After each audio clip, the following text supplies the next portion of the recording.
سیدہ طیبہ طاہرہ جناب فاطمہ الزہرا رضی اللہ تعالی عنہا جب مصطفیٰ کے پاس ملنے کے لیے آیا کرتی تھی نا، میرے مصطفیٰ کھڑے ہو کر استقبال کرتے، اور میرے مصطفیٰ نے فرمایا لوگوں بیٹی زحمت نہیں، فرمایا جس نے دو بیٹیوں کی پرورش کی، اچھی پرورش کی، ان کو اچھی تعلیم دی، ان کو اچھی تعلیم دی، ان کو اچھے آداب سکھائے، یہ سارے کر لیتے ہیں، تعلیم بھی دے لیتے ہیں، آداب بھی سکھا دیتے ہیں۔ ایک کام ہے جو ہمارے معاشرے میں کام ہوتا ہے، مصطفیٰ کے دامن کو چھوڑ کر اغیار کے ایجنڈے پر چل کر شریعت کی حدود سے نکل کر آزادی ماننے والی لڑکیوں، مصطفیٰ تمہارے حقوق کا کیسے تحفظ کر رہے ہیں؟ میرے مصطفیٰ نے فرمایا تم تعلیم بھی دو، تربیت بھی دو، اچھی تربیت بھی دو، اچھے جگہ رشتے بھی کر لو، لیکن فضیلت نہیں پاؤ گے جب تک بیٹوں کو بیٹی پر ترجیح دینے سے باز نہیں ہو۔ بیٹے کو بیٹی پر ترجیح نہ دو، بیٹے کو ترجیح بیٹی پر نہ دو۔ جب یہ کام کرو گے میرے مصطفیٰ نے فرمایا ایسے جنت میں میرے ساتھ ہونا۔ یہ فضیلت اس کو ملے گی جو بیٹے کو بیٹی پر ترجیح نہ دے۔ ترجیح دینا کیا ہے؟ ہوتا کیا ہے؟ بیٹے کے لیے زیادہ روشن مستقبل کی کوشش ہوتی ہے، بیٹی پرایا تھا اس لیے چلے جاتا ہے نا۔ میرے مصطفیٰ نے فرمایا نہیں، بیٹے جائیداد میں بیٹے کو حصہ دینا، بیٹی کو چھوڑ دینا نہیں، بیٹے کو بیٹی پر ترجیح نہ دو۔ جو شریعت نے فرق رکھا ہے بس وہاں تک رہو، اس سے آگے مت بڑھو۔ تو میرے مصطفیٰ نے عورت کو تحفظ دیا، بیٹی کی صورت میں، بیوی کی صورت میں، ماں کی صورت میں۔ اب دیکھو نا، ایک وہ وقت تھا مکہ کی وادی میں اکاز کی ایک منڈی لگا کرتی تھی، ایک بندہ اپنے کندھوں پر اپنی پوری ماں کو اٹھا کر لاتا ہے اور آواز لگاتا ہے لوگوں یہ میری ماں ہے، بوڑھی ہو گئی ہے، میرے لیے بیکار ہو گئی ہے، کوئی اس کو خریدنا چاہتا ہے تو خرید لے۔ پھر ایک ایسا وقت آیا، میں بات کو مختصر کرتا چلوں، کہ میرے مصطفیٰ کی جب تعلیمات آئیں، آمد مصطفیٰ کا نور دنیا میں پھیلا، پھر وہی اولاد ہے اپنے کندھے پر اٹھاتی ہے۔ دور حضرت عمر فاروق ہے، بیٹا اپنی ماں کو کندھے پر اٹھاتا ہے، شام سے چلتا ہے، اور بیت اللہ آ کر اپنی ماں کو کندھے پہ اٹھا کر رب کے گھر کا طواف کرتا ہے۔ یہ جو تبدیلی آئی یہ صرف اور صرف مصطفیٰ کے دین سے آئی، مصطفیٰ کی شریعت سے آئی۔ تو عزیزان گرامی، میں بات عرض کر رہا تھا کہ رب نے لنگر تقسیم کرنا ہے، مکہ کی وادی ہے، ابھی مصطفیٰ جلوہ گر ہو رہے ہیں۔ اللہ تبارک و تعالیٰ نے نظام قدرت کو بدل دیا، فرمایا فرشتوں اس پورے سال میں، ہمیں کہتے ہیں نا کہ میلاد تو جی 12 کو ہوا تو پورا سال ہی میلاد مناتے رہتے ہو، میں نے کہا رب کی سنت ہے، رب نے پورے سال ہی بیٹے تقسیم کیے، رب نے پورا سال ہی میلاد کا لنگر تقسیم کیا۔ رب نے فرشتوں کو حکم دیا، فرشتوں یہ سال میرے مصطفیٰ کی آمد کا ہے، اس پورے سال میں مکہ کی وادی میں کسی گھر سے رونے کی آواز نہ آئے، کہیں کسی گھر میں سبے ماتم نہ بچھے، بیٹیاں رب کی رحمت ہیں، یہ ان کو بعد میں پتہ چلے گا، یہ ان کو بعد میں سمجھ آئے گی، میرا مصطفیٰ آ رہا مصطفیٰ کی آمد کے وقت کسی کے گھر میں پریشانی نہ ہو، اداسی نہ ہو، رونا دھونا نہ ہو، ہر گھر سے خوشی کے ہی ترانے گائے جائیں اور سارے یہ کہیں کہ ہاں یہ بھی میلاد مصطفیٰ کا موقع ہے۔ آج سب کو لنگر میں بیٹے تقسیم کر، کسی کو کیا لنگر دے گا؟ رب نے تو لنگر میں بیٹے تقسیم کیے۔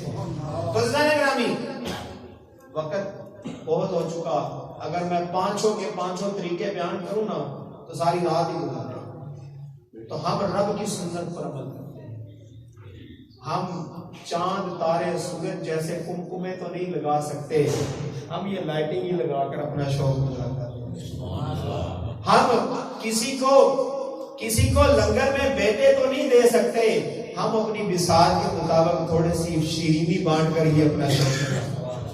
تو عزیزان گرامی، یہ لوگوں کو پریشانی ہوتی رہتی ہے کہ پتہ نہیں میلاد بدعت ہے، فلاں ہے، ان لوگوں کی باتوں پہ نہیں جانا چاہیے، ہمیں صرف اور صرف ایک ہی طرف نگاہ رکھنی چاہیے۔ قبلہ امیر المجاہدین رحمۃ اللہ علیہ آپ اس پر بڑا زبردست جملہ فرمایا کرتے تھے کہ جب کوئی تم سے پوچھے نا کہ میلاد منانا کہاں ثابت ہے، درود و سلام پڑھنا کہاں ثابت ہے، آپ فرمایا کرتے تھے تم کہا کرو پرے ہٹ، میں بغیر دلیل کے مصطفیٰ کا میلاد مناؤں، مجھے دلیل کی ضرورت نہیں، کیونکہ عشق اپنے فیصلے کرنے میں خود بڑا دلیل ہے۔ گرامی، میلاد والے مصطفیٰ حضور خاتم النبیین صلی اللہ علیہ وسلم کا میلاد، ایک ہے میلاد کا ذکر کرنا اور ایک ہے یہ ذکر کرنا کہ حضور آئے کیوں، مقصد میلاد مصطفیٰ، اس کو بھی مد نظر رکھنا چاہیے۔ هو الذی ارسل رسولہ بالہدی ودین الحق، وہ خدا جس نے اپنا رسول بھیجا، لقد من اللہ علی المؤمنین اذ بعث فیہم رسولا قد جاءکم من اللہ نور و کتاب مبین۔ اللہ نے جگہ جگہ مصطفیٰ کی آمد کے تذکرے کیے، لیکن ساتھ ہی یہ بھی ذکر فرمایا کہ میں نے اپنا رسول بھیجا کیوں ہے۔ والذی ارسل رسولہ بالہدی، میں نے اپنا رسول بھیجا ہے ہدایت دے کر۔ ہدایت کیا ہے؟ ذالک الکتاب لا ریب فیہ، یہ کتاب اس میں کوئی شک نہیں ہے، اور یہ ہے کیا؟ ھدی للمتقین۔ والذی، میں قرآن کی تفسیر قرآن سے کرنا چاہتا ہوں، والذی ارسل رسولہ بالہدی، رب نے اپنا رسول بھیجا ہدایت دے کر۔ ہدایت کیا ہے؟ ذالک الکتاب لا ریب فیہ ھدی، یہ کتاب ہدایت ہے، کس کے لیے؟ متقین کے لیے۔ کس کے لیے؟ مومنین کے لیے۔ کس کے لیے؟ محسنین کے لیے۔ یہ کتاب ہدایت مصطفیٰ لے کر آئے، اور کس لیے لے کر آئے؟ لیظہرہ، یہ لام تعلیم کے لیے، تعلیم کا مطلب ہے کہ جس کی وجہ سے، لیظہرہ، تاکہ یہ غالب آ جائے، لیظہرہ، یہ غالب آ جائے، کس پر؟ مکہ والوں پر، مدینہ والوں پر، شام والوں پر، یمن والوں پر نہیں، فرمایا لیظہرہ علی الدین کلہ، کائنات میں، زمین میں، روئے زمین میں 1450 سال بعد ہو، 100 سال بعد ہو، 1000 سال بعد ہو، 5000 سال بعد ہو، قیامت تک جتنے بھی دین ہوں گے، جتنی بھی شریعتیں ہوں گی، جتنے بھی مذہب ہوں گے، جتنے بھی اللہ کے دین کے علاوہ جتنے بھی دین ہوں گے، لیظہرہ علی الدین کلہ، یہ سارے دینوں پر غالب آنے کے لیے۔ اب دین مصطفیٰ، شریعت مصطفیٰ، یہ ہے کیا؟ دین کس کو کہتے ہیں؟ اللہ اکبر کہہ کے نماز پڑھ لی، دین مکمل ہو گیا؟ نہیں۔ روزہ رکھ لیا، دین مکمل ہو گیا؟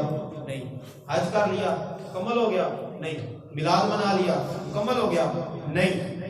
دین کہتے ہیں نظام، دین کہتے ہیں نظام کو، قانون کو۔ بانی پاکستان قائد اعظم محمد علی جناح رحمۃ اللہ علیہ کو جب پوچھا گیا نا کہ آپ الگ پاکستان چاہتے ہیں، نظام کون سا ہوگا، قانون کون سا ہوگا، کو بنایا ہے نظام؟ تو آپ نے فرمایا ہمیں کسی نئے نظام کی کہاں ضرورت آ گئی، ہمارے پاس تو قرآن و سنت کی صورت میں نظام موجود ہے، قانون موجود ہے، لا موجود ہے، عدالتی نظام موجود ہے، معیشت کا نظام موجود ہے، تجارت کا نظام موجود ہے۔ کون سی چیز ہے جو ہمارے پاس نہیں؟ اللہ کے قرآن کی صورت میں، مصطفیٰ کے فرمان کی صورت میں ہمارے پاس سب کچھ موجود ہے۔ تو دین نام ہے نظام کا، گویا کہ مصطفیٰ آئے اس لیے کہ نظام مصطفیٰ کا نفاذ ہو۔ آج ہم کیا کر رہے ہیں؟ نظام مصطفیٰ کے لیے ہم نے سے کون کوشش کر رہا ہے؟ مجھے آپ سب کو اس پر دیکھنے کی اور سوچنے کی ضرورت ہے۔ آج ضرورت اس بات کی ہے کہ ہم نظام مصطفیٰ کی بات کریں۔ لیظہرا، میلاد والے مصطفیٰ کی آمد کا چرچا اگر کرتے ہیں تو آمد کا مقصد بھی ہمیں مد نظر ہونا چاہیے۔ اور میلاد مصطفیٰ، جس نبی نے لوگوں کو عزت دی، جس نبی نے ماں کو عزت دی، باپ کو عزت دی، بہن کو عزت دی، بھائی کی عزت دی، رشتہ داروں کی، میرے مصطفیٰ نے فرمایا نا من لم یرحم صغیرنا ولم یوقر کبیرنا فلیس منا، جو چھوٹوں پر شفقت نہیں کرتا، بڑوں پر کا احترام نہیں کرتا، حضور نے فرمایا وہ ہمارا ہے ہی نہیں۔ جو معاشرے کے اندر اخلاقیات کا درس دے رہے ہیں، جو لوگوں کی عزتیں محفوظ کر رہے ہیں، تو اس نبی کی عزت پر بات آئے تو پھر ہماری عزتیں کس کام کی؟ ہمیں تو سب کچھ ملا ہے مصطفیٰ کے صدقے۔ آج ہم بات کرتے ہیں نا کہ دین ملا مصطفیٰ کے صدقے، قرآن ملا ان کے صدقے، رحمان ملا تو ان کے صدقے۔ تو اگر سب کچھ مصطفیٰ کے صدقے تو پھر سب کچھ مصطفیٰ کے صدقے۔ کلنا فداک یا رسول اللہ، یا رسول اللہ، سب کچھ آپ پر قربان۔ اور میرے نبی کے صحابہ کا نعرہ بھی یہی ہوتا تھا، فداک ابی و امی یا رسول اللہ، یا رسول اللہ میرے ماں باپ آپ پر قربان۔